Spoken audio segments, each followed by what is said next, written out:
நீங்கள் இந்த வீடியோவில் பார்த்துருக்கிறது மஹிந்திரா பொலிரோ SLX 2015 மாடலுங்க. Single owner, TN 38 Coimbatore number. Kilometre 1,13,000 ஓடி இருக்குதுங்க. கம்பெனி சர்வீஸ் ரெக்கார்டு இருக்குது.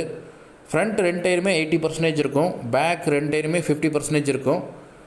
இன்சூரன்ஸ் 1 மாதம் கரண்ட்டில் இருக்குதுங்க. AC, power steering, power window, central lock வந்துடும். பாடி லைன் தெளிவாக இருக்குதுங்க. ரீப்ளேஸ்மெண்ட் இல்லாத வண்டி, ஒரிஜினாலிட்டியாக இருக்குதுங்க. ஒரிஜினல் கலையாத வண்டிங்க. ரொம்ப குவாலிட்டியான வண்டி. பார்ட்டி 6,20,000 கேட்குறாங்க. வெரி ஃபைனல் 5,90,000 கொடுப்பாங்க. வண்டி தாராவூர் பக்கத்தில் பார்க்கலாம். எதாவது தேவைப்பட்டால் கூப்பிடுங்க. இந்த வீடியோ உங்களுக்கு பிடிச்சிருந்துச்சுன்னா லைக் பண்ணுங்கள், கமெண்ட் பண்ணுங்கள், சப்ஸ்கிரைப் பண்ணுங்கள். மறக்காமல் பக்கத்தில் பெல் பட்டனை கிளிக் பண்ணுங்கள், ஷேர் பண்ணுங்கள்.